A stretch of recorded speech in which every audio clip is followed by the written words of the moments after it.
اللهم صل وسلم على النبي.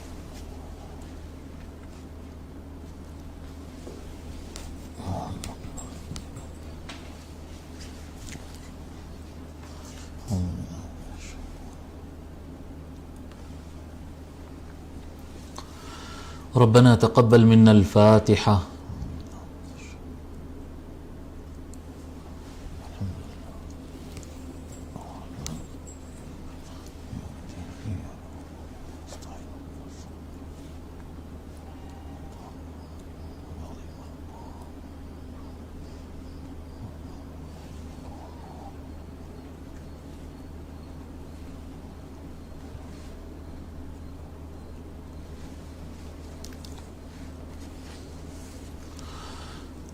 أوصل اللهم ثواب ما تلونا من القرآن الكريم إلى روح النبي صلى الله عليه وآله وسلم وإلى أرواح جميع أهل بيته الكرام، خاصة سيدنا المولى علي والسيدة فاطمة والإمام حسن والإمام حسين عليهم السلام أجمعين، وإلى الإمام أبي عيسى محمد بن عيسى الترمذي رحمه الله تعالى، وصلى الله تعالى وسلم على خير خلقه سيدنا محمد وعلى آله وصحبه أجمعين، والحمد لله رب العالمين.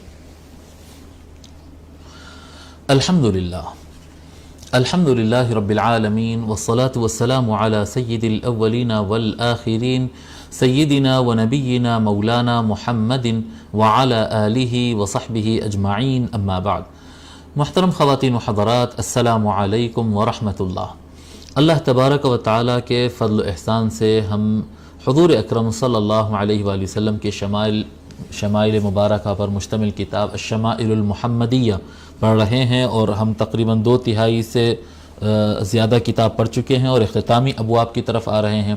میں سمجھتا ہوں ہم 3 سے 4 ایپیسوڈ میں کتاب کو مکمل کر لیں گے انشاءاللہ تعالیٰ، 3-4 حلقوں میں اور مکمل کر لیں گے۔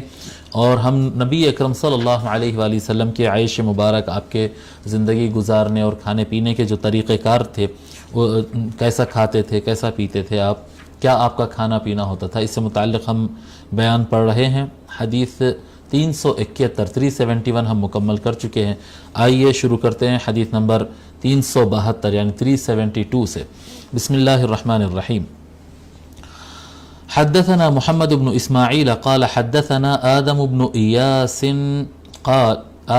ابی ایاس قال حدثنا شیبان ابو معاویة قال حدثنا عبد الملك بن عمیر عن ابی سلمة بن عبد الرحمن عن ابی هريرة رضی اللہ عنہ قال خرج رسول الله صلی اللہ علیہ وآلہ وسلم في ساعة لا يخرج فيها ولا يلقاه فيها احد۔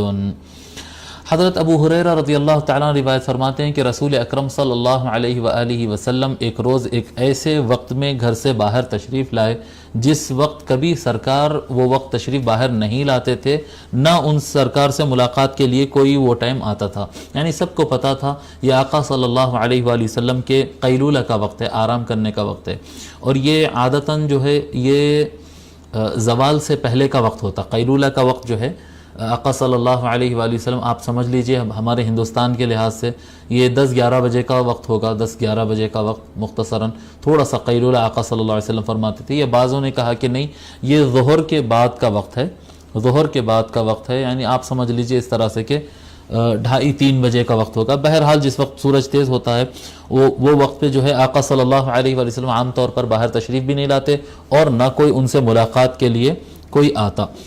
تو فرماتے ہیں ولا يلقاه فيها احد فاتاه ابو بکر رضی اللہ عنہ، تو اس وقت حضرت ابو بکر رضی اللہ تعالیٰ عنہ بھی تشریف لائے، حضور صلی اللہ علیہ وآلہ وسلم بھی گھر سے باہر تشریف لائے اور حضرت ابو بکر بھی آئے۔ فقال ما جاء بك يا ابا بکر، سرکار نے فرمایا ابو بکر آپ کیا وجہ سے آئے یہاں پر، یعنی یہ وقت تو میں نکلتا بھی نہیں ہوں، کوئی مجھ سے ملتا بھی نہیں، اور تو آپ اس وقت کیوں آئے؟ قال خرجت القى رسول اللہ صلی اللہ علیہ وآلہ وسلم وانظر في وجهه والتسلیم علیہ۔ حضرت ابو بکر رضی اللہ تعالیٰ نے کہا کہ میں اس وقت حضور اکرم صلی اللہ علیہ وآلہ وسلم سے ملاقات کے لیے نکلا، میں رسول اللہ سے ملاقات کے لیے نکلا اور ان کے چہرے کے دیدار کے لیے نکلا اور ان کو سلام کرنے کے لیے نکلا۔ میں اس نیت سے باہر آیا ہوں کہ سرکار سے ملاقات کروں، ان کا دیدار کروں اور ان کو سلام عرض کروں۔ فلم يلبث ان جاء عمر رضی اللہ عنہ، بس کچھ وقت ہی نہیں گزرا تھا کہ حضرت عمر رضی اللہ تعالیٰ عنہ بھی آ پہنچے، وہ بھی آ گئے. فقال ما جاء بک عمر، تو سرکار نے فرمایا عمر آپ کس وجہ سے آئے یہاں پر، کیا چیز ہے جو آپ کو لے کر آئے؟ قال الجوع یا رسول اللہ، جی انہوں نے عرض کیا یا رسول اللہ بھوک لے کر آئی مجھے یہاں تک. قال النبی صلی اللہ علیہ وآلہ وسلم وانا قد وجدت بعض ذلك، حضور صلی اللہ علیہ وآلہ وسلم فرماتے ہیں ہاں مجھے بھی بہت اس بھوک لگ رہی ہے، میں بھی اس بھوک کا احساس کر رہا ہوں. اب یہاں پر حضرت ابوبکر صدیق رضی اللہ تعالی عنہ یا ایسا تھا کہ وہ کھانا کھا چکے تھے، وہ ان کو کھانے کی طلب نہیں، وہ صرف سرکار کی دیدار کے لیے آئے، یہ ایک وجہ ہو سکتی ہے. دوسری بات اس کے اندر یہ ہوتی کہ صحابہ کرام میں کئی صحابہ کے یہ معاملات ہوتے کہ جب ان کو شدید بھوک لگتی ہو یا کوئی اور وجہ سے وہ شدید تکلیف میں ہوتے ہوں تو حضور صلی اللہ علیہ وآلہ وسلم کے پاس حاضر ہوتے اور سرکار ان سے پوچھتے کہ کدھر آ گئے، تو کہتے یا رسول اللہ آپ کا چہرہ دیکھنے آئے. اور اس کی وجہ یہ رہتی کہ شدید بھوک لگتی تھی تو سرکار کا چہرہ دیکھتے تھے تو ان کو سکون مل جاتا تھا.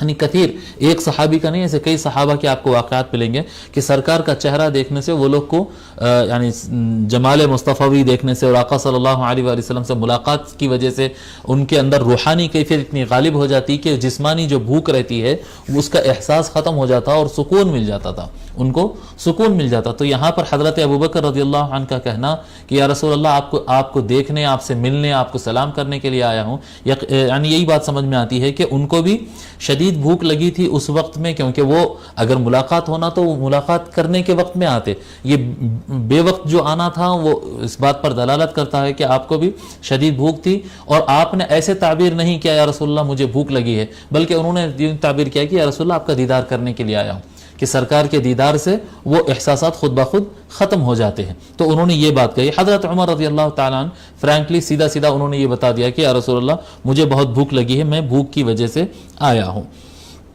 آقا صلی اللہ علیہ وسلم فرمائے ہاں میں بھی جو ہے عام طور پہ جس وقت پر نہیں نکلتا ہوں اس وقت اس وجہ سے نکلا کہ بھوک شدید ہے، یقینی بات ہے کہ گھر میں کچھ نہیں تھا کھانے کے لیے، تو باہر نکلے. فانطلقوا الى منزل ابی الہیثم ابن تیہان، ابی الہیثم ابن تیہان، یہ زبان پہ آ رہا نہیں جلدی، ابی الہیثم بن التیہان. تو ابو الہیثم بن، آپ ان کے بارے میں لکھ لیجئے، یہ صحابی ہے اور بڑے برگزیدہ صحابی ہے. ابو الہیثم انصاری ہے، یہ ابو الہیثم مالک بن التیہان.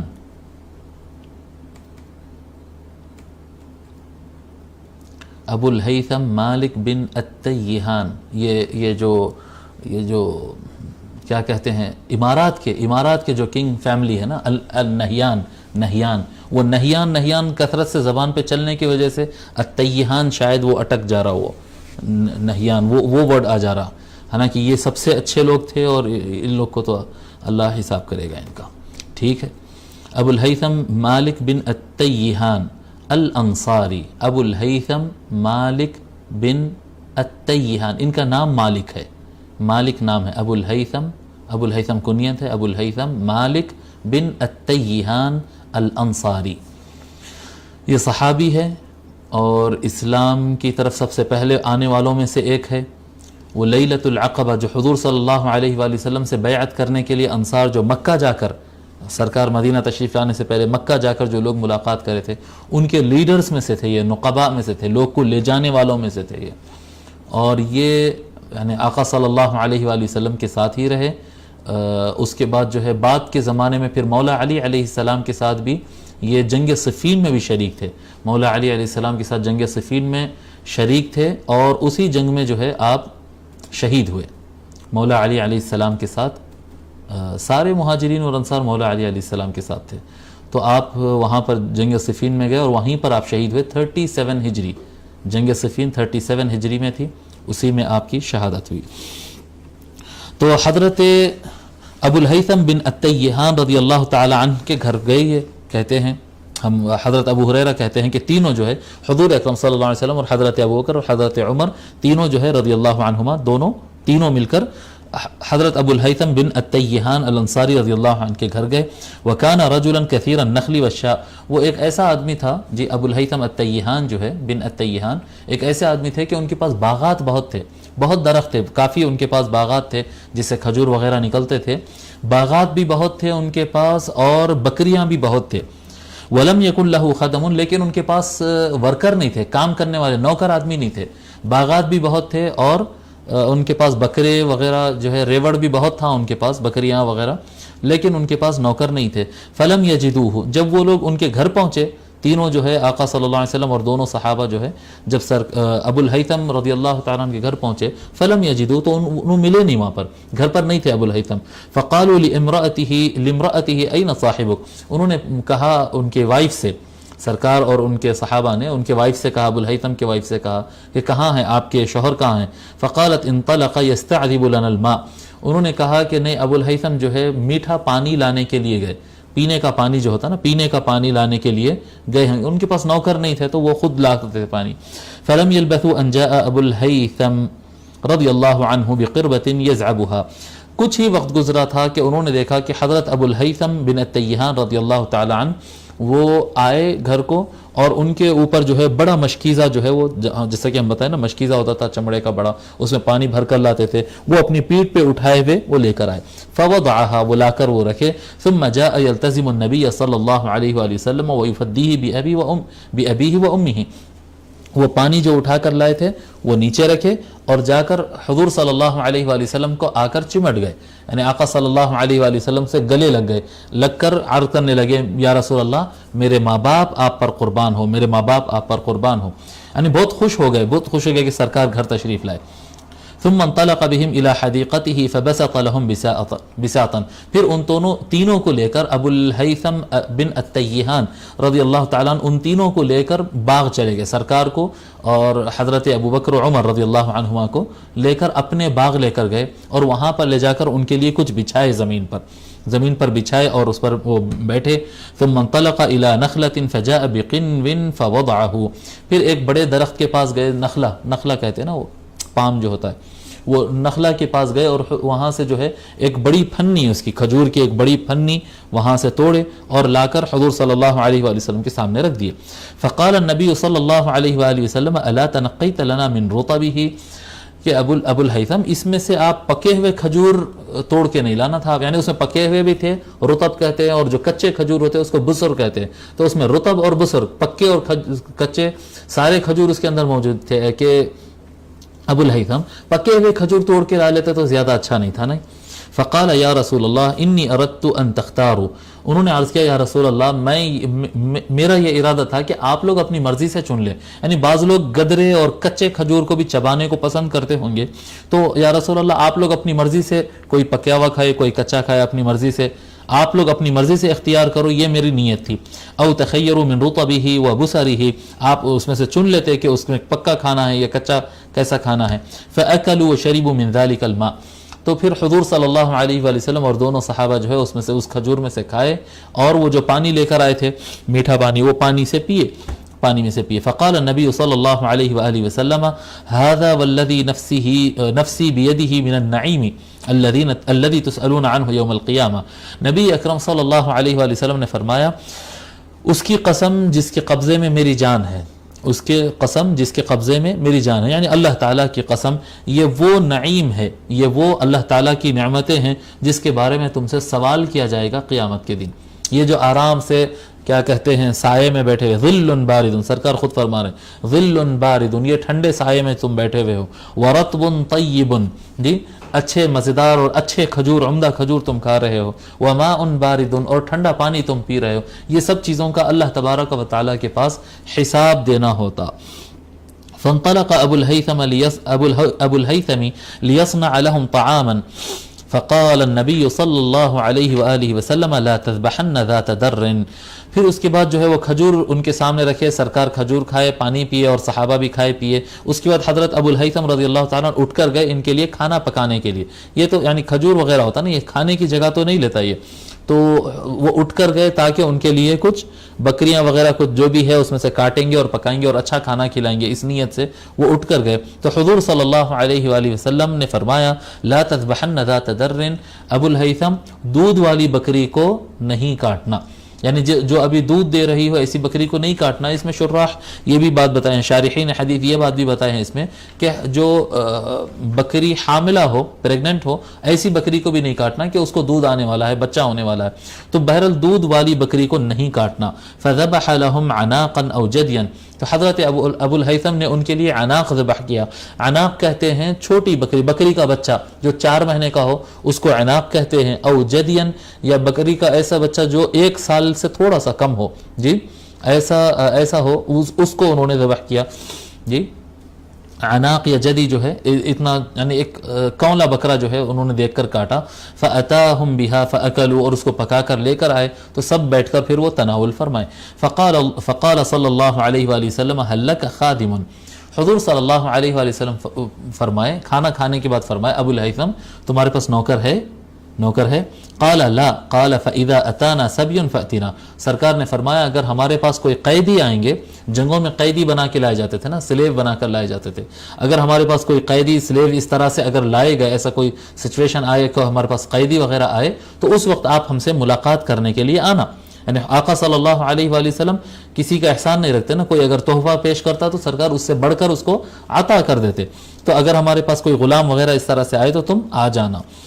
فأتي النبي صلی اللہ علیہ وآلہ وسلم برأسین لیس معهما ثالث، پھر ایک مرتبہ ایسا ہوا کہ نبی اکرم صلی اللہ علیہ وآلہ وسلم کے پاس 2 آدمی لائے گئے، کوئی تیسرا نہیں تھا، صرف دو غلام لائے گئے تھے. فأتاه ابو الہیثم، تو حضرت ابو الہیثم سرکار کے حکم کے مطابق حاضر ہو گئے. فقال النبی صلی اللہ علیہ وآلہ وسلم اختر منہما، تو حضور صلی اللہ علیہ وآلہ وسلم فرمائے ابو الہیثم چن لو ان میں سے. جیسا حضرت ابو الہیثم رضی اللہ تعالیٰ عنہ کھجور لا کر رکھ دیے تھے نا، آپ یہ تناول فرمائیے، یہ تناول آپ کی مرضی ہے، تو حضور بھی فرما دیا کہ دیکھو 2 غلام سامنے ہیں، ان میں سے جو آپ کو چاہیے وہ چن لو. فقال یا رسول اللہ اختر لی، انہوں نے عرض کیا یا رسول اللہ میرے لیے آپ ہی چن لیجئے، آپ بہتر جانتے کہ کون سا غلام اس میں اچھا رہے گا. فقال النبی صلی اللہ علیہ وآلہ وسلم ان المستشار مؤتمن، بے شک جس سے مشورہ لیا جاتا ہے وہ امین ہوتا ہے. یہ المستشار مؤتمن، یہ حدیث نہایت مشہور ہے، بچوں کو بھی یاد دلائی جاتی، یہ بڑی حدیث کا پارٹ ہے. وہ ان المستشار مؤتمن، جس سے مشورہ لیتے ہیں وہ امین ہوتا ہے. امین کا مطلب کیسا ہوتا ہے کہ اگر کوئی میرے پاس 1000 روپے رکھا ہے تو میری ذمہ داری ہے، اب میں امانت دار ہوں، میں امین ہوں کہ میں اس کو اس کے 1000 لوٹاؤں. تو یہ امانت کیسا ہوتی ہے، مشورہ بھی اسی طرح سے ہوتا ہے. اگر کوئی آپ سے مشورہ لے تو آپ جس چیز کو سب سے صحیح سمجھتے ہیں وہ مشورہ دینا. جی عام طور پہ جب کسی سے مشورہ لیا جاتا ہے تو انہوں دیکھتے ہیں کہ بھئی اس کو مشورہ دینے میں اپنا بھی فائدہ نکلے. اگر انصاف کیا کہتے ہیں، اگر کوئی دشمنی نہیں ہے تو مشورہ ایسا دیتے، کوئی حسد نہیں ہے تو ایسا مشورہ دیتے کہ اس کے فائدے کے ساتھ ساتھ میرا بھی فائدہ ہو جاؤ، ایسا سوچتے ہیں. یا پھر ایسا سوچتے ہیں کہ اب تو میرے اوپر بھروسہ کر رہا، اب اس کو لے جا کے ایسا اس کو کیا کہتے ہیں حلال کریں گے، اس کو لے جا کے اس کو ڈبائیں گے اس کو. جی انا للہ و انا الیہ راجعون، ایسا نہیں ہونا چاہیے. خالص اس کے فائدے کی بات سوچنا چاہیے. جب کبھی کوئی مشورہ دے تو خالص اس کے فائدے کی بات سوچنا چاہیے، اور اس کے فائدے میں کوئی کمی ہوئے بغیر اگر اپنا بھی فائدہ ہو رہا تو بڑی اچھی بات ہے. لیکن اگر اپنے فائدہ کرنے کے لیے اس کا فائدہ تھوڑا کم کر رہے ہیں تو ایسا مشورہ نہیں دینا چاہیے. حضور صلی اللہ علیہ وآلہ وسلم فرمائے جس سے مشورہ لیا جاتا ہے وہ امین ہوتا ہے. خود ہذا، یہ فلاں غلام کو تو لے لے. فإنی رأیتہ یصلی واستوصی بہ معروفا، میں اس غلام کو دیکھا کہ یہ تنہائی میں نماز پڑھ رہا ہے، یہ نماز پڑھتا ہے، یہ غلام نماز پڑھتا ہے. اس کا مطلب یہ ہے کہ یعنی یہ اللہ تعالیٰ کو پکارتا ہے، یعنی یہ اللہ کو مانتا ہے. جو آدمی اللہ کو مانتا نا، یعنی قیامت کو مانتا، اللہ کو مانتا، ایسا آدمی سیدھا چلتا ہے. اور آدمی کا سیدھا نہ چلنا یعنی چوری کرنا، دھوکہ دینا، بات نہیں سننا، کام الٹ پلٹ کرنا، یہ جو غلط کام کرتے ہیں ان لوگوں کا ایمان کمزور ہوتا ہے، اس لیے ایسا کرتے ہیں. جی جس انسان کو یہ احساس ہو کہ میرا ایک مالک ہے اور مجھے اس کو جواب دینا ہے، ایسا آدمی کردار میں صحیح ہوتا ہے. کردار میں فالٹ، اس کا مطلب یہ ہے کہ ایمان خراب ہے، کمزور ہے، اللہ کا نام تو لے رہا ہے لیکن اللہ پہ اس کو بھروسہ نہیں ہے، اللہ سے ملاقات کا اس کو یقین نہیں ہے. اور میں ایک بات بتا رہا ہوں، یعنی بڑی حیرت کی بات رہیں گی کہ آج اکثریت دنیا کے اندر جو میجورٹی ہے نا، وہ لا الہ الا اللہ محمد رسول اللہ پڑھ رہی ہے. مسلمانوں کی بات کر رہا ہوں، لا الہ الا اللہ محمد رسول اللہ پڑھ رہے ہیں وہ لوگ، لیکن ان کو یقین نہیں ہے، ان کے اندر ایمان نہیں ہے، یعنی اتنے کھوکھلے ایمان ہے، بالکل ایسے ذرہ برابر ایمان ہے. میں یہ نہیں کہتا کہ وہ مسلمان نہیں ہے، میں یہ کہنا چاہ رہا ہوں کہ ان کے اندر ایمان اتنا کمزور ہے کہ وہ مومن کہلانے کے لائق نہیں ہے، مومن کہلانے کے. اب یہ دیکھو، یہ غلام ہے، یہ غلامی کی حالت میں اللہ تعالیٰ کو پکار رہا ہے. حضور صلی اللہ علیہ وسلم فرمائے کہ یہ اگر یہ اللہ کو پکار رہا ہے اس کا مطلب یہ اچھا آدمی ہے، یہ نماز پڑھ رہا ہے اس کا مطلب یہ اچھا ہی آدمی ہے، یعنی اس کے اندر یقین موجود ہے، یقین مضبوط ہے اس کا. پھر فرماتے ہیں وَاسْتَوْصِ بِهِ مَعْرُوفًا، اور اس کے ساتھ اے ابو الہیثم بن التیہان اس کے ساتھ اچھا سلوک کرنا.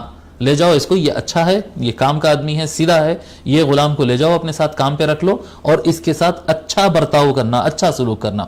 فانطلق ابو الہیثم الی امرأتہ، تو ابو الہیثم جو ہے لے کر، وہ غلام کو لے کر اپنی بیوی کے پاس چلے گئے، یعنی گھر چلے گئے.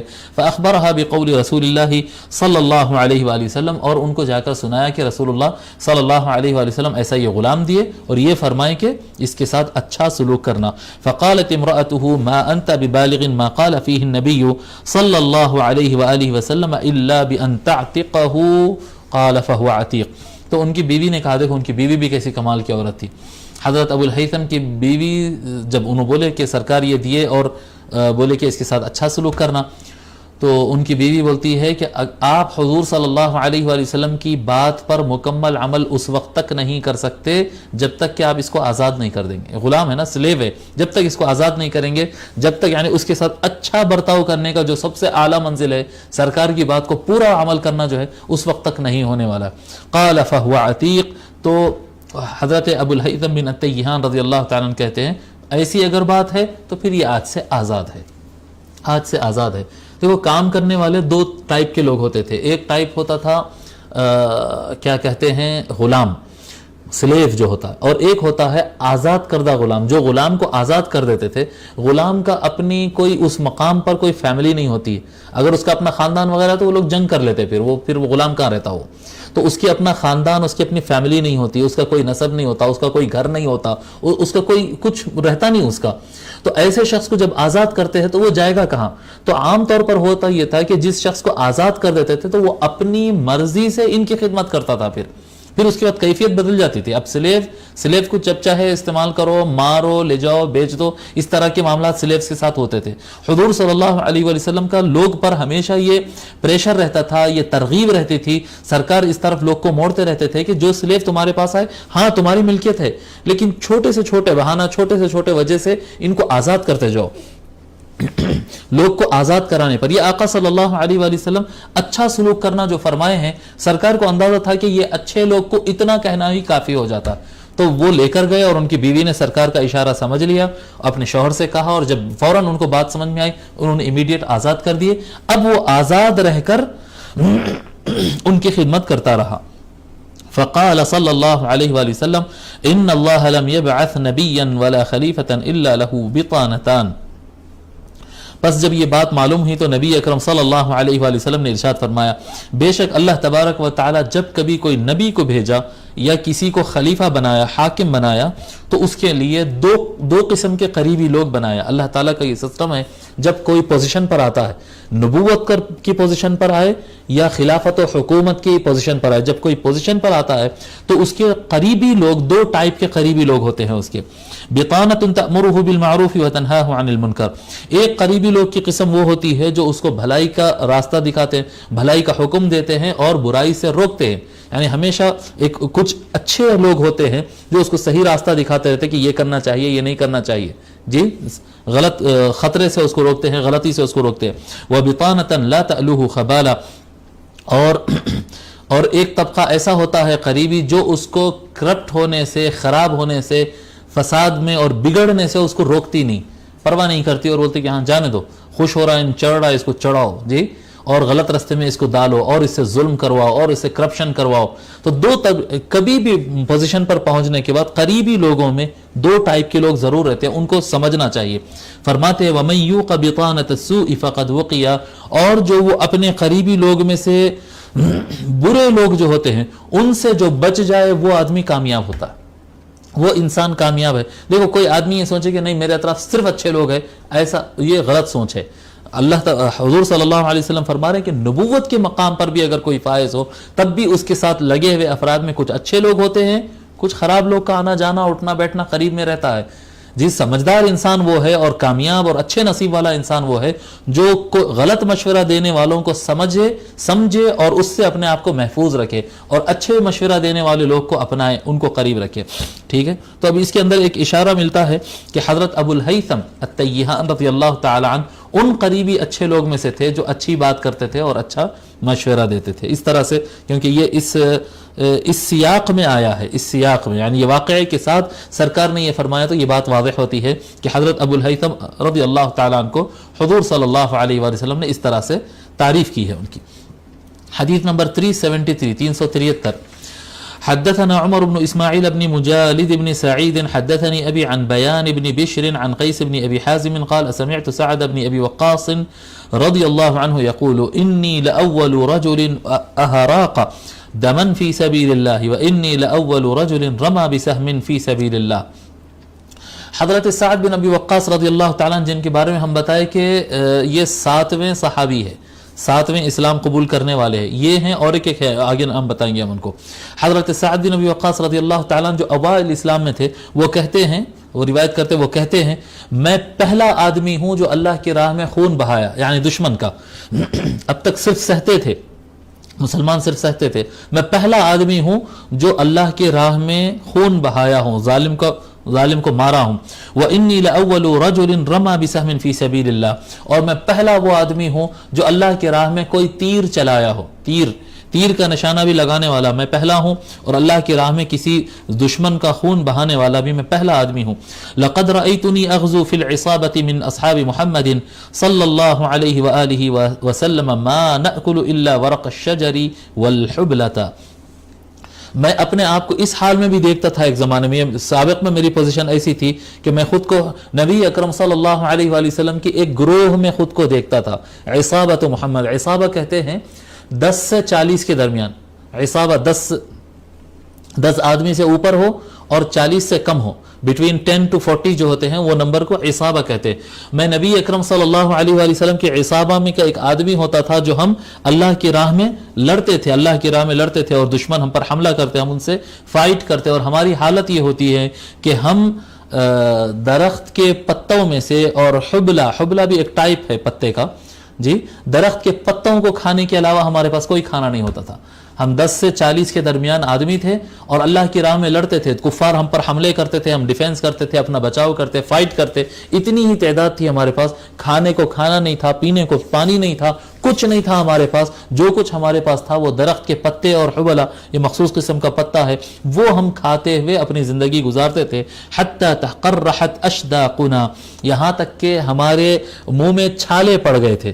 جی قرح کہتے ہیں نا، قرح. حتی تقرحت اشداقنا، ہمارے منہ میں وہ پتے کھانے کی وجہ سے ہمارے منہ میں چھالے پڑ گئے تھے. حتی ان احدنا لا يضع كما تضع الشاة والبعير، یہاں تک ایسی حالت ہو گئی تھی ہم میں سے کسی کو اگر اجابت بھی اگر آتی، جی اگر فضولات بھی اگر آتے، تو ایسا لگتا تھا کہ وہ جانور جیسا کہ بکری یا اونٹ کے جس طرح کے فضولات ہوتے، اس طرح کی اجابت ہم کو آنے لگے کہ غذا ہم وہی کھا رہے تھے جو اونٹ اور بکریاں جو کھانا کھاتے، وہی کھانا ہو کر رہ گیا تھا ہمارا.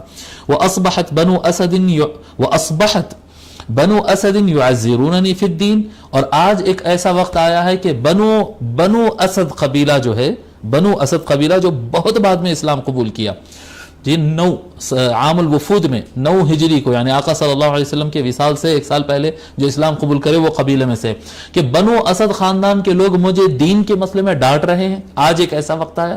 ایک وقت وہ تھا کہ سرکار کے ساتھ ہم ہی تھے، اور تھا کون تھا وہ اسلام کا وہ وقت ہم دیکھے ہیں. اس حالت میں سرکار کے ساتھ کھڑے رہے، پتے کھا کے زندگی گزارے.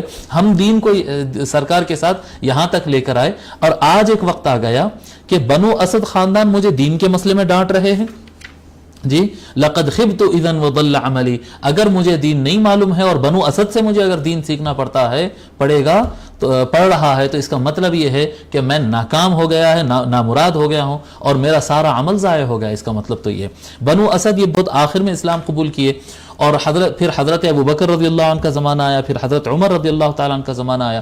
حضرت عمر رضی اللہ تعالیٰ عنہ کے زمانے میں ایک علاقے کے ان کو حضرت سعد رضی اللہ تعالیٰ عنہ کو غالباً بصرہ یا کوفہ کے گورنر بناتے ان کو, اور وہاں بنو اسد کے لوگ رہتے, اور وہ لوگ بولتے کہ شکایت بھیجتے حضرت عمر رضی اللہ تعالیٰ عنہ کو کہ آپ جس آدمی کو گورنر بنائے ہیں ان کو نماز صحیح پڑھنا نہیں آتا, وہ امامت کرتے ہیں تو نماز غلط پڑھا رہے ہیں. تو حضرت عمر رضی اللہ تعالیٰ انکوائری بھیجتے, 3 شکایتیں رہتے ایکچولی, ایک نہیں رہتی 3 رہتے وہاں پر. اب ہم ڈیٹیل زیادہ تفصیل میں نہیں جانا چاہ رہے اس لیے بتاتے.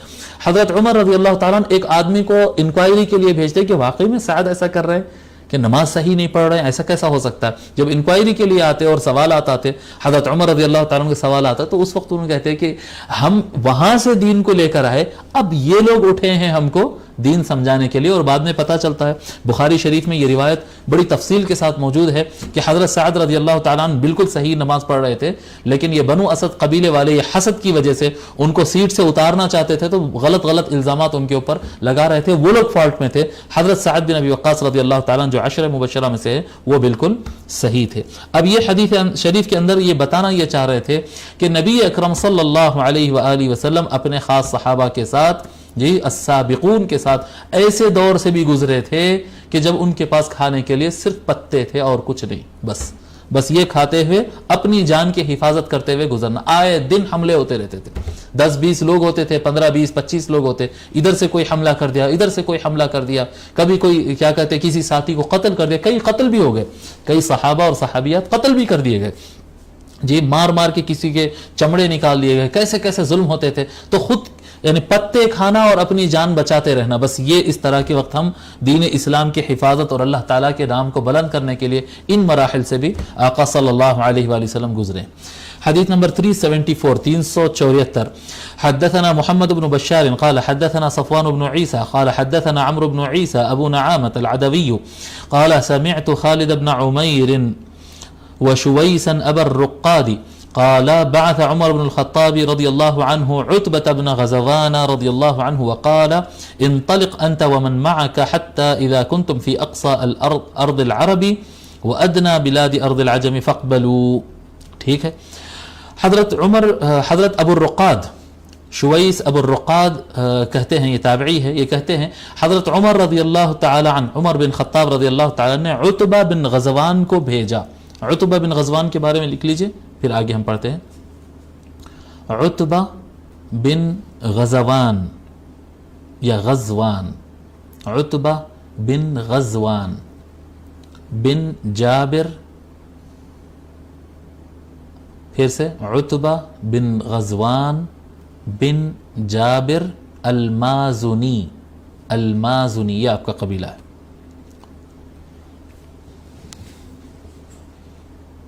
یہ صحابی ہیں اور ان کے بارے میں بھی کہا جاتا ہے کہ یہ اسلام میں 7ویں نمبر پر ہے, 7ویں صحابی. اب حضرت سعد بن ابی وقاص رضی اللہ عنہ 7ویں ہیں یا عتبہ بن غزوان 7ویں ہیں. اگر عتبہ 7ویں ہیں, عتبہ بن غزوان, وہ ایک عتبہ قریش کا وہ بھی تھا, وہ کفار کا جو بدر میں مارا گیا, وہ کافر. یہ عتبہ بن غزوان ہے. تو عتبہ بن غزوان اگر 7ویں ہیں تو سعد بن ابی وقاص 8ویں ہیں, اور سعد بن ابی وقاص اگر 7ویں ہیں تو عتبہ بن غزوان 8ویں ہیں. یہ یاد رکھ لیجیے. تو حضرت عتبہ بن غزوان رضی اللہ تعالیٰ عنہ یہ صحابی ہے, 7ویں ہیں اسلام میں, سارے جگہوں میں رسول اکرم صلی اللہ علیہ وآلہ وسلم کے ساتھ شریک رہے, اور 17 ہجری میں ان کا انتقال ہوا.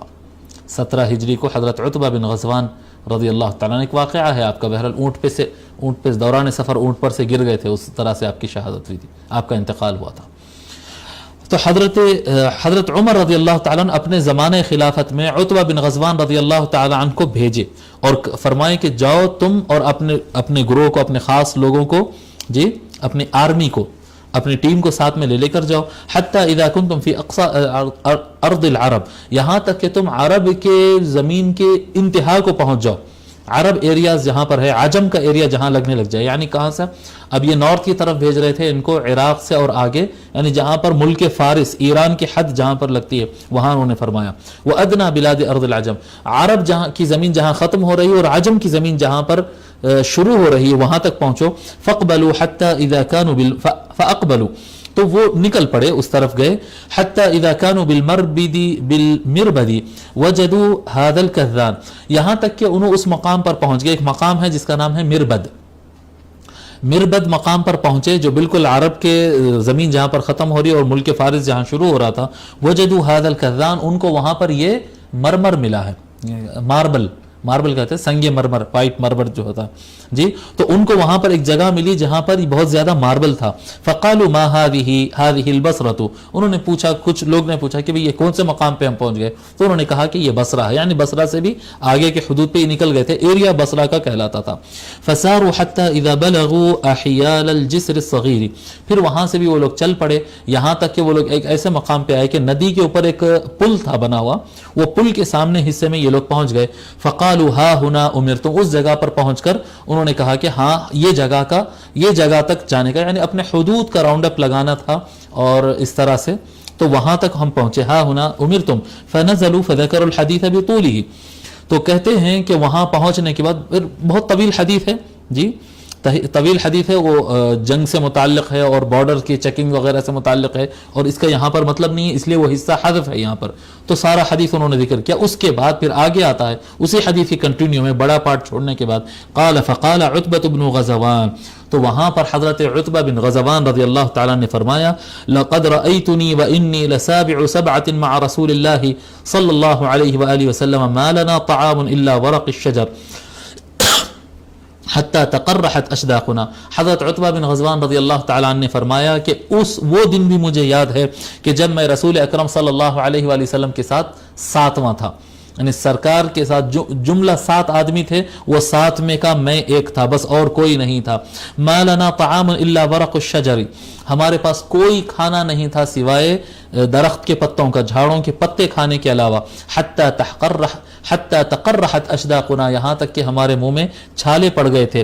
فالتقطت بردة فقسمتها بینی وبین سعد، مجھے راستے میں ایک مرتبہ ایسا ہوا، ان دنوں کی بات، ایسا ہوا تھا کہ ایک مجھے چادر مل گئی تھی، ایک تھوڑی سی شال جیسی ایک چادر مجھے راستے میں پڑی ہوئی مل گئی تھی، تو اس کو میں لے کر اس کو میں نے تقسیم کر لیا تھا میرے اور سعد کے درمیان. یہ ایک ہی وقت کے مسلمان ہیں، دیکھیے آپ، حضرت عتبہ بن غزوان اور سعد بن ابی وقاص رضی اللہ عنہما اس چادر کو آدھی بانٹ لیے تھے. فما منا من اولئک السبعۃ احد الا هو امیر مصر من الامصار. اب وہ جو 7 آدمی جو اس زمانے میں حالت اسلام میں سرکار کے ساتھ جو صرف 7 آدمی تھے، وہ ساتوں کے ساتوں اس وقت کسی نہ کسی علاقے کے گورنر بنے ہیں جی.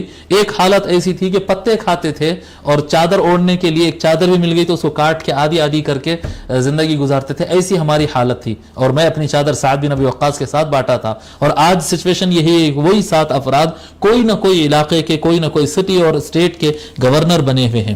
پھر اس کے بعد فرماتے ہیں وَسَتُجَرِّبُونَ الْأُمَرَاءَ بَعْدَنَا، اور تم لوگ میرے بعد، آج ہم اس علاقے کے گورنر ہیں، وہ علاقہ ان کو دیا گیا تھا نا بصرہ کا، تو کہتے ہیں کہ ہم اب ہمارے بعد جو امیر آنے والے ہیں، ہمارے بعد جو گورنر آنے والے، ان لوگ کا تم مزہ چکو گے ان لوگ کا جی، تم دیکھو گے کہ کیسے لوگ آنے والے ہیں ہمارے بعد. یعنی یہ لوگ کیونکہ اصل دین کو لے کر اٹھنے والے لوگ تھے، تو ان کے مزاج میں تقوی، للہیت اور اللہ، یہ لوگ یعنی دین اسلام کی خاطر حیث و مکان چھوڑ دیے سو لوگ ہیں. تو یہ لوگ کو جب دنیا کی حکومتیں اور بڑے بڑے علاقے ملے تو ان سے غبن کرنا اور کرپشن کرنا اور ناانصافی کرنا اور ظلم کرنے کا کوئی امکان ہی نہیں تھا یہ لوگ، کیونکہ یہ لوگ حیث و چیز کو کھوئے تھے، حیث و چیز کو قربان کر دیے تھے اسلام کے لیے. تو آنے والی نئی چیز کو کہاں سے یہ لوگ اسلام کے لیے چھوڑیں گے جی، اسلام کو چھوڑیں گے وہ نئی چیز کے لیے جی. تو یہ لوگ کا مسئلہ یہ تھا کہ ان کو کوئی چیز ہلا نہیں سکتی تھی، لیکن ان کی نگاہ کام کر رہی تھی کہ جو لوگ بعد میں اسلام قبول کیے، جو اسلام کے لیے کوئی قربانیاں نہیں دیے، وہ اسلام کے لیے کچھ کھوئے نہیں، نہ ان کا پیسہ گیا، نہ ان کی دولت گئی، نہ ان کا خاندان چھوٹا، نہ ان کا کچھ نقصان ہی نہیں ہوا. وہ اسلام پورا اٹھ جانے کے بعد آئے، اپنے قبیلے کے ساتھ مل لیے اور اسلام کا اعلان کر لیے. تو یہ لوگ جب حاکم بنیں گے تو تم دیکھنا کہ کیسے حکمران رہیں گے. ہم کیسے حکمران تھے اور یہ لوگ کیسے رہیں گے. اور حضرت عتبہ بن غزوان رضی اللہ تعالیٰ عنہ اپنی زندگی کے آخری حصے میں ریزائن کر دیے تھے، مطلب اب میرا ہاتھ نہیں ہو رہا، اب میں اور نہیں سنبھال سکتا، یہ کہہ کر ریزائن کر دیے تھے. پھر ان کے بعد جو گورنر بنے پھر وہ مغیرہ بن شعبہ، پھر تو دنیا چکی ان کا مزہ پھر مغیرہ بن شعبہ کا. تو یہاں پر بتا رہے ہیں کہ کس طرح سے آقا صلی اللہ علیہ وآلہ وسلم بھوک اور پیاس کے زمانے سے گزرے تھے یہ اسلام کو اٹھانے کے لیے. حدیث نمبر 375 375 حدثنا عبد الله بن عبد الرحمن قال حدثنا روح بن أسلم أبو حاتم البصري قال حدثنا حماد بن سلمة قال حدثنا ثابت عن أنس رضي الله عنه قال قال رسول الله صلى الله عليه وآله وسلم لقد أخفت في الله وما يخاف أحد ولقد أوذيت في الله وما يؤذى أحد. حضرت انس بن مالک رضی اللہ تعالیٰ عنہ فرماتے ہیں کہ رسول اکرم صلی اللہ علیہ وآلہ وسلم نے ارشاد فرمایا کہ اللہ کی راہ میں مجھے اتنا ڈرایا گیا، یعنی ہمیشہ خطرہ، ہمیشہ تلوار، نیزے، دشمنی ہر طرف سے. دیکھو ایک آدمی کا اس کی جان کو خطرہ ہونا یہ یعنی بہت مشکل چیز ہوتی ہے، لیکن ساتھ ساتھ اس کے پورا خاندان، اس کی پوری فیملی، اس کے بیوی بچے سارے کچھ خطرے میں آ جائے، اور ہر وقت سر پر تلوار منڈلا رہی ہو، اور گھر میں کھانا بالکل نہیں ہو، اور ہر طرف سے سوشل بائیکاٹ ہو، اور کوئی آدمی سیدھی منہ بات نہیں کر رہا ہو، ہر آدمی دشمنی پر اترا ہے. ایسا زندگی گزارنا بہت مشکل ہوتا. ایک آدھ دن 2 دن یعنی اگر 10 آدمی مخالف ہے تو کوئی 2 آدمی تو تائید میں رہتے، لیکن مدینے میں مکہ مکرمہ میں ویسا نہیں تھا، سب کے سب مخالف تھے. تو فرماتے آقا صلی اللہ علیہ وآلہ وسلم کہ اللہ کے کام کے، اللہ کے مشن کے دوران، اللہ کے راہ میں مجھے جتنا ڈرایا گیا اور جتنا میرے اوپر خطرے منڈلاتے رہے، اتنے خطرے کسی کے اوپر نہیں منڈلائے، کسی کو ایسا نہیں ڈرایا گیا. وَلَقَدْ أُوذِيتُ فِي اللَّهِ وَمَا يُؤْذَى أَحَدٌ، اللہ کی راہ میں مجھے جتنی تکلیف دی گئی ہے کسی انسان، کسی بشر کو اللہ کی راہ میں اتنی تکلیف نہیں دی گئی. وَلَقَدْ أَتَتْ عَلَيَّ 30 مِن بَيْنِ لَيْلَةٍ وَيَوْمٍ مَا لِي وَلِبِلَالٍ طَعَامٌ يَأْكُلُهُ ذُو كَبِدٍ.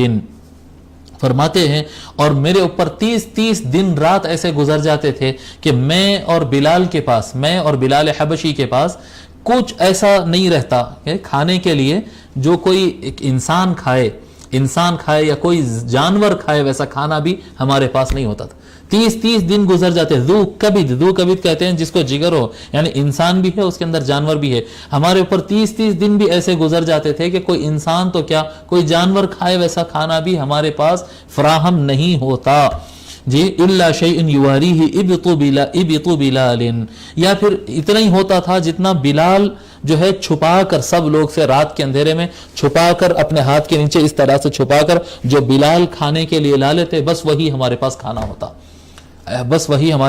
ہوتا، اور اس کے علاوہ ہمارے پاس ایک مہینہ گزر جاتا کھانے کے لیے کوئی چیز نہیں ہوتی.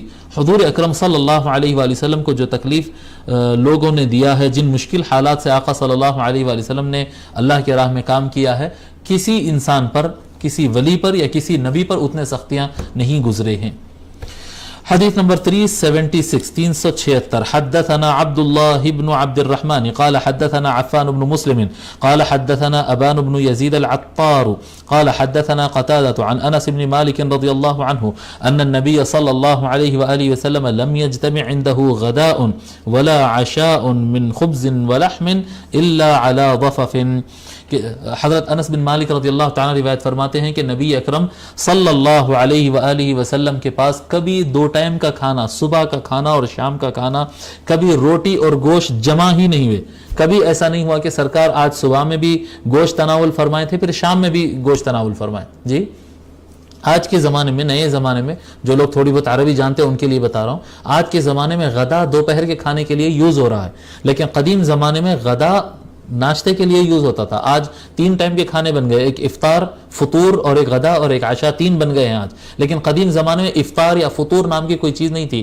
افطار کہتے تھے پہلے لقمے کو، جو بھوک کو توڑنے کا پہلا نوالا ہوتا ہے اس کو افطار کہتے تھے. وہ الگ سے کھانے کا ٹائم نہیں ہوتا تھا. جب آج کے زمانے میں غدا دوپہر کے کھانے کو کہتے ہیں، لیکن حدیث شریف میں اگر کبھی بھی غدا کا لفظ آئے، یہ لفظ اگر آئے کھانے کے لیے، تو اس سے مراد ہوگا ناشتہ، صبح کا کھانا، کیونکہ اس زمانے میں 2 ٹائم کا ہی کھانا ہوا کرتا تھا.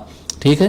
تو نبی اکرم صلی اللہ علیہ وآلہ وسلم کے پاس گوشت اور روٹی کھائے ہو ایسا کوئی ناشتہ اور شام کا کھانا ایک ساتھ کبھی بھی نہیں جمع ہوئے. اور جب اس طرح کا کھانا آتا الا علی ضفف، تو وہ آقا صلی اللہ علیہ وآلہ وسلم کا کھانا اور لوگ کے ساتھ ہوتا تھا، یعنی مہمان اور دعوت ایسی کوئی صورت ہوتی تبھی آقا صلی اللہ علیہ وآلہ وسلم کے پاس روٹی اور پیٹ بھر کے کھائے ویسا، جی جتنا کھانا چاہیے اتنا کھائے ویسا روٹی اور گوشت فراہم ہوتے تھے. ٹھیک ہے. حديث نمبر 377 377 حدثنا عبد بن حميد قال حدثنا محمد بن إسماعيل بن أبي فديك قال حدثنا ابن أبي ذئب عن مسلم بن جندب عن نوفل بن إياس الهذلي قال كان عبد الرحمن بن عوف رضي الله عنه لنا جليسا وكان نعم الجليس. نوفل بن ایاس الہذلی یہ تابعی ہے، یہ کہتے ہیں کہ ہمارے ساتھ ہمارے ہم نشین ہمارے بیٹھک کے آدمی حضرت عبد الرحمن بن عوف رضی اللہ تعالیٰ یعنی ان کے ساتھ ہم کو بیٹھنے کا اتفاق ہوتا. وَكَانَ نِعْمَ الْجَلِيسِ اور کتنے اچھے تھے وہ ہمارے، یعنی ہمارے بیٹھک کے وہ سب سے اچھے، ہمارے سٹنگ کے، ہمارے نشست کے وہ سب سے اچھے آدمی تھے. کتنے اچھے آدمی تھے. کون تھے عبد الرحمن بن عوف؟ ان کے بارے میں لکھیے. عبد الرحمن بن عوف، عبد الرحمن بن عوف القرشی، عبد الرحمن بن عوف القرشی، عبد الرحمن بن عوف القرشی. آپ کی کنیت ابو محمد ہے، یعنی جو نام سے آپ کو بلایا جاتا تھا وہ ابو محمد نام ہے. وہ یہ ضرور لکھے کیونکہ یہ حدیث شریف میں آگے آئے گا. تو جاہلیت میں ان کا نام عبد عمر تھا، عبد عمر، عمر کا بندہ. جب یہ اسلام قبول کیے تو حضور صلی اللہ علیہ وآلہ وسلم ان کا نام بدل دیے. جو سرکار جو اپنے قریب کے لوگ ہوتے اور ان کا نام اگر غلط ہوتا تو سرکار بدل کے صحیح کر دیتے تھے نام. تو فرماتے ہیں فسماہ النبی صلی اللہ علیہ وسلم عبد الرحمن، ان کا نام عبد عمر، عمر کے بندے تھے تو سرکار ان کا نام بدل کے عبد الرحمن رکھ دیے، یعنی رحمان کے بندے. یہ سابقین الاولین میں سے ہے، مہاجرین میں سے ہے. حاجر الہجرتین، دونوں ہجرتیں کیے ہیں، یعنی مدینے کی بھی ہجرت کی ہے، اس سے پہلے حبشہ کی بھی ہجرت کی ہے. اور آپ عشرہ مبشرہ میں سے ایک ہے. عشرہ مبشرہ کے نام یاد کر لینا چاہیے. 10 صحابہ جو جنتی ہے نا ان کے نام یاد کر لینا چاہیے. عشرہ مبشرہ میں سے ہے. 31 ہجری کو آپ کا انتقال ہوا، 31 ہجری کو حضرت عبد الرحمن ابن عوف رضی اللہ تعالی عنہ کا انتقال ہوا، جن کی کنیت ابو محمد ہے. تو نوفل بن ایاس کہتے ہیں کہ عبد الرحمن بن عوف رضی اللہ تعالی عنہ ہمارے ہم نشین تھے، ہمارے بیٹھک کے آدمی تھے، اور کتنے ہی اچھے آدمی تھے، وہ کتنے اچھے ہم نشین تھے. وَإِنَّهُ انقلب بنا ذات يوم حتى اذا دخلنا بيته ودخل فاغتسل. اور ایک مرتبہ ایسا ہوا کہ عبد الرحمن بن عوف کہیں گئے ہوئے تھے اور پلٹ کے ہمارے پاس آئے، ہمارے پاس آئے، اور یہاں تک کہ ہم ان کے گھر میں آئے ان سے ملاقات کے لیے، اور وہ جو ہے وہ داخل ہوئے گھر کے اندر اور اندر چلے گئے غسل کرنے کے لیے. ہم ان کے گھر میں گئے اور وہ گئے پانی نہانے کے لیے. ثم خرج، اور پانی نہا کر آئے. وَأُتِينَا بِصُحْفَةٍ فِيهَا خُبْزٌ وَلَحْمٌ، اور ایک برتن لایا گیا جس کے اندر روٹی اور گوشت رکھا ہوا تھا. فَلَمَّا وُضِعَتْ بَكَى عَبْدُ الرَّحْمَنِ، جب وہ تھالہ رکھا گیا، برتن گوشت اور روٹی کا کھانے کا برتن لا کر رکھا گیا، تو حضرت عبد الرحمن ابن عوف رضی اللہ تعالیٰ عنہ رو پڑے، ان کو رونا آ گیا. فَقُلْتُ لَهُ يَا أَبَا مُحَمَّدْ مَا يُبْكِيكَ، میں نے کہا، نوفل بن ایاس کہتے ہیں میں نے پوچھا کہ ابو محمد عبد الرحمن ابن عوف، آپ کیا بات ہے کہ کس بات پہ رو رہے ہیں؟ قال هلك رسول اللہ صلی اللہ علیہ وآلہ وسلم ولم يشبع هو ولا اہل بیتہ من خبز الشعیر. کہتے ہیں کہ رسول اکرم صلی اللہ علیہ وآلہ وسلم اس دنیا سے پردہ فرما لیے، اس دنیا سے گزر گئے. آپ کے انتقال تک ایسا نہیں ہوا کہ حضور صلی اللہ علیہ وآلہ وسلم یا ان کے اہل بیت جو کی روٹی بھی پیٹ بھر کے کھائے ہوں، ایسا نہیں ہوا. جب کبھی یعنی کھانا ہوتا نہیں یا آیا تو اتنا ہوتا کہ تھوڑا تھوڑا کھاتے، پیٹ بھر کے کھانے کے لیے نہیں ہوتا. حضور صلی اللہ علیہ وآلہ وسلم جو کی روٹی سرکار اور ان کے اہل بیت کبھی پیٹ بھر کے نہیں کھائے، اور ہمارے سامنے آج اتنا سب کچھ کھانا رکھا ہوا ہے. یہ دیکھ کر حضرت عبد الرحمن ابن عوف رضی اللہ تعالیٰ عنہ رو پڑے اور فرماتے ہیں فلا ارانا اخرنا لما هو خیر لنا، بس میں دیکھتا ہوں کہ یہ جس وجہ سے ہم کو اور ٹائم ملا نا، سرکار دنیا سے پردہ کر لیے، انتقال کر گئے، اور ہم جو ہے اور آگے کا ٹائم ہمارے کو ملا، مجھے نہیں لگتا ہے کہ یہ ہمارا جو ٹائم یہ ہم کو جو دیا گیا وہ اس سے بہتر ہے. نہیں، وہی بہتر تھا، وہ جس میں کھانا کم تھا، چادر کم تھی، آرام کم تھا، لیکن وہ زمانہ ہی بہتر تھا. یہ کھا رہے ہیں پی رہے ہیں، یہ کیا ہے، یہ جتنا کھائیں گے پیئیں گے، جتنے مزے کریں گے اتنا حساب دینا ہوتا. تو یہ وہ زیادہ بہتر تھا، وہ زیادہ بہتر تھا. یہ جو ہم کو مہلت ملی اور ٹائم اور عمر جو مل رہی ہے یہ اس سے بہتر نہیں ہے، یہ ہمارے لیے بہتر نہیں. چیپٹر 53 53واں باب ہے. باب ما جاء فی سن رسول اللہ صلی اللہ علیہ وآلہ وسلم، رسول اکرم صلی اللہ علیہ وآلہ وسلم کی عمر مبارک کتنی ہوئی، کتنی آپ کی ایج مبارک آپ کے وصال کے وقت، آپ کے انتقال کے وقت کیا رہی. حدیث نمبر 378 378 حدثنا أحمد بن منيع قال حدثنا روح بن عبادة قال حدثنا زكريا بن إسحاق قال حدثنا عمرو بن دينار عن ابن عباس رضي الله عنهما قال مكث النبي صلى الله عليه وآله وسلم بمكة 13 سنة يوحى إليه وبالمدينة 10 وتوفي وهو ابن 63. حضرت عبداللہ ابن عباس رضی اللہ تعالیٰ روایت فرماتے ہیں، کہتے ہیں کہ نبی اکرم صلی اللہ علیہ وآلہ وسلم مکہ مکرمہ میں 13 سال رہے، ان پر وحی آ رہی تھی. 13 ایئرز مکہ میں آپ ایسے گزارے کہ آپ کے پاس اللہ تعالیٰ کی طرف سے وحی اور کلام آتا رہا. وبالمدینۃ 10 اور مدینہ شریف میں 10 سال رہے آپ کے اوپر وحی آتے ہوئے. یعنی وحی آنے سے پہلے کہ 40 سال ہے اس حدیث میں انہوں ذکر نہیں کر رہے ہیں. 40 سال میں نبوت بھی، 13 ایئرز آپ مکے میں آپ پر وحی آتے رہی اور 10 سال آپ پر مدینہ میں وحی آتے رہی.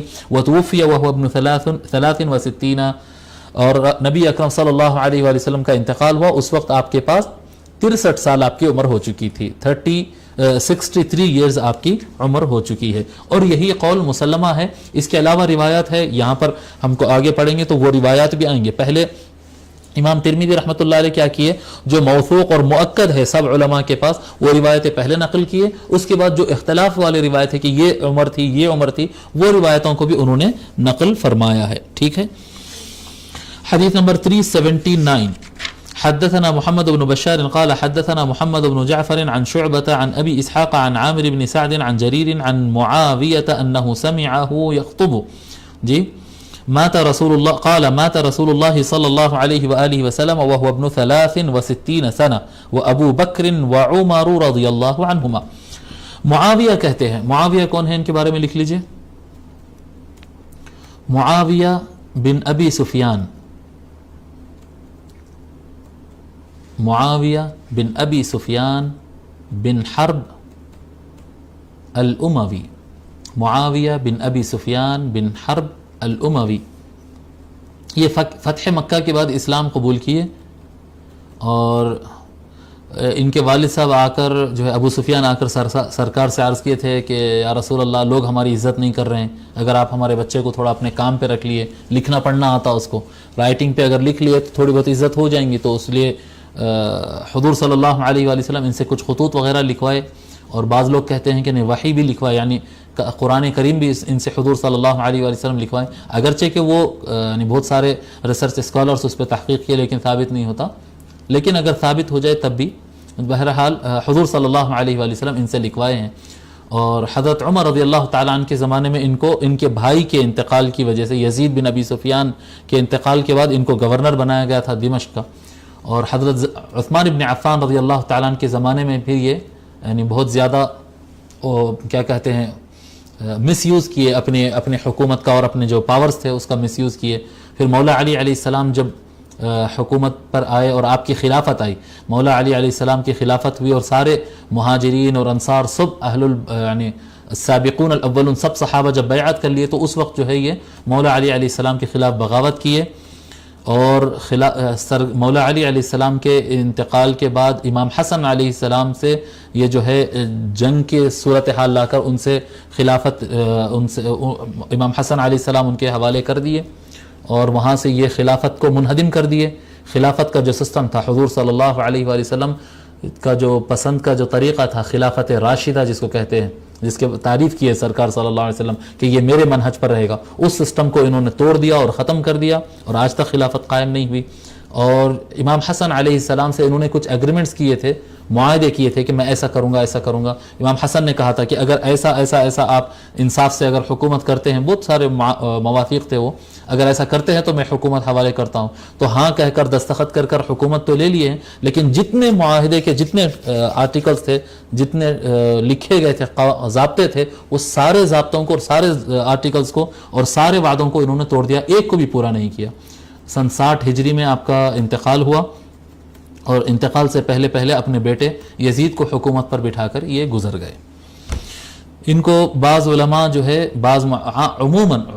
عام طور پر محدثین ان کو صحابہ میں کاؤنٹ کرتے ہیں، اور کچھ محدثین اور دیگر علماء ان کو صحابی نہیں تھے کہتے ہیں. یعنی صحابی کس کو کہتے ہیں، اس کے اندر علماء میں اختلاف ہے.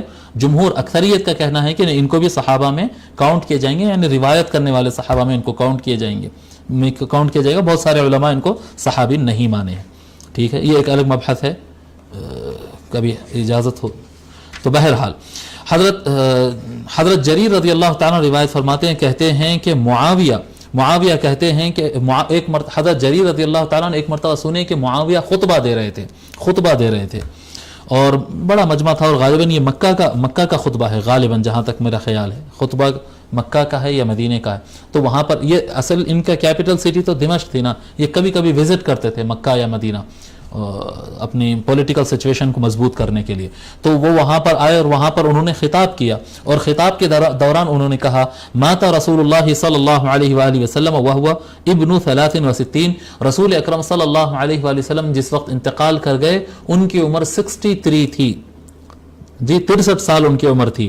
وہ ابو بکر و عمر رضی اللہ عنہما, اور حضرت ابو بکر رضی اللہ تعالیٰ عنہ کا بھی جب انتقال ہوا تو انہوں بھی 63 سال کے 63 ایئرز کے تھے, اور اسی طرح سے حضرت عمر رضی اللہ تعالیٰ عنہ جب انتقال کر گئے تو اس وقت ان کی بھی عمر 63 تھی.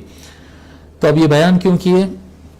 آگے کہتے ہیں وَأَنَا ابْنُ 63 سنہ, اور اس وقت میری عمر بھی 63 سال ہے. تو رسول اکرم صلی اللہ علیہ وآلہ وسلم کی وفات کی تاریخ یہاں سے ملی کہ, اور حضرت ابو بکر کی اور حضرت عمر رضی اللہ عنہما, جی ان لوگوں کا انتقال 63 ایئرز میں ہوا, اور اس کا استفادہ یہ پولیٹیشنز کے یہ طریقہ کار ہوتا ہے, پولیٹیشنز کا طریقہ کار ہوتا ہے کوئی بھی بات کو اپنی طرف موڑ لے کر جو ہے وہ اپنا اس پہ چسپاں کر دینا, حالانکہ اس میں کوئی کام رہے نہ رہے.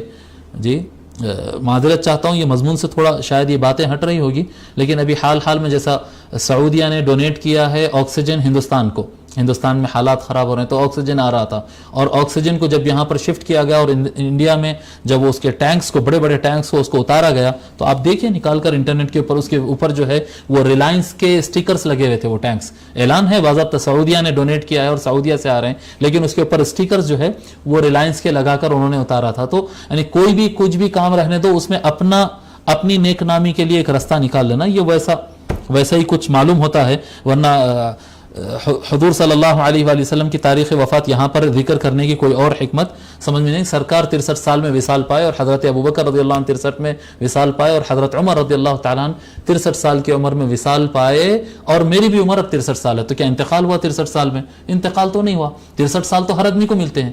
جو بھی آدمی 64 سال عمر کا رہے گا, 64 ایئرز جس کے بھی ہوں گے, تو ہر آدمی کو 63 تو ایک مرتبہ ملتے ہیں. میں بھی 63 کا ہوں, کہنا یہاں پر کوئی معقول وجہ مجھے سمجھ میں نہیں آئی.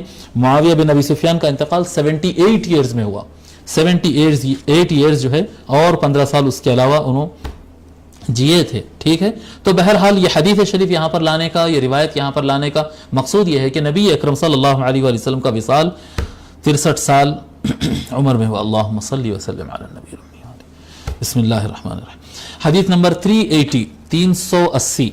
حدثنا حسين بن مهدي البصري قال حدثنا عبد الرزاق عن ابن جريج عن الزهري عن عروة عن عائشة رضي الله عنها أن النبي صلى الله عليه وآله وسلم مات وهو ابن 63 سنة.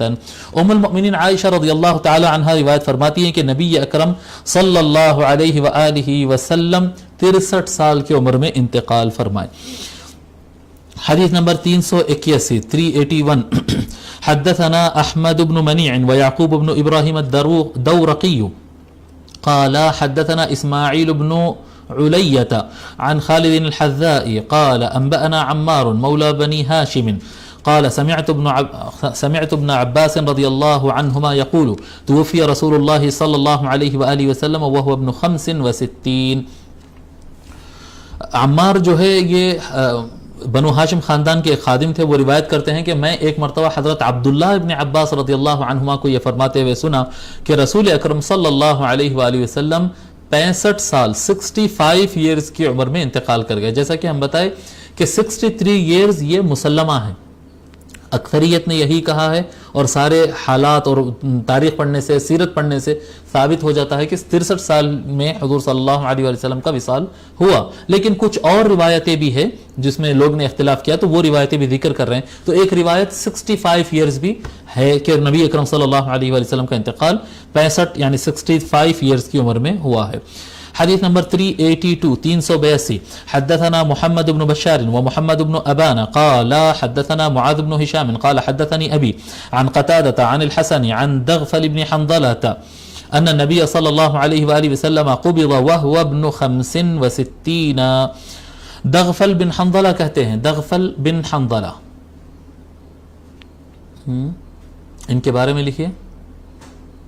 اچھا ان کے بارے میں نہ لکھیں، ان کے بارے میں نہ لکھے، کیونکہ میں ابتدا میں ان کو صحابی سمجھ کر ان کو نوٹ کیا تھا، لیکن ان کو نبی اکرم صلی اللہ علیہ وآلہ وسلم کا زمانہ ملا لیکن سرکار نہیں ملے تھے. یعنی اس زمانے میں یہ تھے، باقاعدہ حیات تھے، اس زمانے میں رہتے تھے، لیکن بعض لوگ نے لکھا کہ ان کو صحبت بھی حاصل ہے، لیکن اکثر علماء کا یہ کہنا ہے کہ نہیں، انہوں نبی اکرم صلی اللہ علیہ وآلہ وسلم سے ملاقات بھی نہیں کی اور سنے بھی نہیں.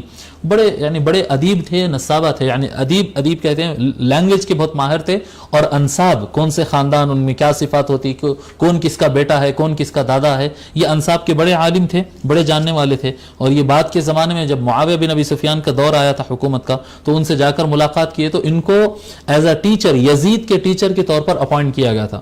تو یہ یزید کے استاد بھی رہے ہیں ان کو پڑھانے کے لیے، نسب اور ادب پڑھانے کے لیے، لینگویج پڑھانے کے لیے ایز اے ٹیچر بھی رہے ہیں. دغفل بن حنظلہ، دغفل بن حنظلہ کہتے ہیں کہ نبی اکرم صلی اللہ علیہ وآلہ وسلم کا انتقال 65 ایئرز کی عمر میں ہوا ہے.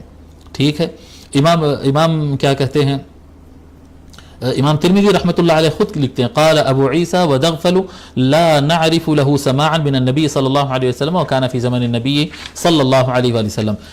امام ترمذی خود لکھتے ہیں کہ یہ نبی صلی اللہ علیہ وسلم کے زمانے میں رہے ہیں لیکن حضور سے سنے ہیں، اس کے کوئی ثبوت ہم کو نہیں ملا. حدیث نمبر 383. حدثنا اسحاق بن موسى الانصاري قال حدثنا معن حدثنا مالك بن انس عن ربيعة بن ابي عبد الرحمن قال عن انس بن مالك رضي الله عنه انه سمعه يقول كان رسول الله صلى الله عليه واله وسلم ليس بالطويل البائن. یہ وہ حدیث شریف ہے جو ہم فرسٹ چیپٹر میں پڑھ چکے ہیں، دوبارہ حضور کی عمر کی مبارک کے ایک روایت بتانے کے لیے یہاں پر لائی گئی. حضرت انس بن مالک رضی اللہ تعالیٰ روایت فرماتے ہیں کہ رسول اکرم صلی اللہ علیہ وآلہ وسلم ایک دم لمبے نہیں تھے، ولا بالقصیر اور پستہ بھی نہیں تھے، ولا بالابیض الامحقی اور بہت ہی زیادہ ایک دم سفید رنگ نہیں تھا آپ کا، ولا بالآدمی اور آپ سانولے بھی نہیں تھے، ہلکے سانولے بھی نہیں تھے، یعنی گورا رنگ تھا آپ کا، ولا بالجعد القططی اور آقا صلی اللہ علیہ وسلم کے بال ایک دم زیادہ گول گھنگرالو بھی نہیں تھے، ولا بالسبطی اور بالکل سپاٹ سیدھے بھی نہیں تھے بلکہ اس میں تھوڑی سی لچک جیسی رہتی تھی. وبعثه اللہ تعالی علی رأس 40 سنہ، اللہ تبارک و تعالی نے 40 سال مکمل ہونے پر ان کو مبعوث فرمایا. فاقام بمکہ 10 سنین، تو حضور صلی اللہ علیہ وآلہ وسلم 10 سال مکے میں رہے، وبالمدینہ 10 سنین، جی، اور مدینے میں آپ 10 سال رہے. 40 سال نبوت سے پہلے اور کیا کہتے ہیں بعثت سے پہلے 10 سال مکے میں اور 10 سال مدینہ میں. وتوفاه اللہ علی رأس 60 سنة، اور اللہ تبارک و تعالی نے ان کے 60 سال تکمیل پر ان کو اپنے پاس بلا لیا. وليس في رأسه ولحيته 20 شعرة بيضاء، اور نبی اکرم صلی اللہ علیہ وآلہ وسلم کی داڑھی مبارک اور بال مبارک میں 20 بال بھی پورے وائٹ نہیں تھے، سفید نہیں تھے. یہ روایت ہم پڑھ چکے ہیں، اس کی تشریح بھی کہ وہ 63 کو 60 کیسا بولے، 60 کیسا بولے، اس کی ہم تشریح کر چکے ہیں. حدیث نمبر 384. حدثنا قتيبة بن سعيد عن مالك بن انس عن ربيعة بن ابي عبد الرحمن عن انس بن مالك رضی اللہ عنہ نحوه. ایک سند بتائے ہیں اسی حدیث شریف کی. تو یہاں پر حضور اکرم صلی اللہ علیہ وآلہ وسلم کی عمر شریف سے متعلق بیان مکمل ہوا، اور آپ کی عمر 63 سال تھی، اس کا باب مکمل ہوا ہے. آگے اگلا باب آ رہا ہے نبی اکرم صلی اللہ علیہ وآلہ وسلم کی وفات، آپ کا انتقال کس طرح سے ہوا ہے، اس سے متعلق بیان ہے، انشاءاللہ تعالی کل پڑھیں گے. وصلی اللہ تعالی وسلم علی خیر خلقہ سیدنا محمد وعلی آلہ وصحبہ اجمعین والحمد للہ رب العالمین.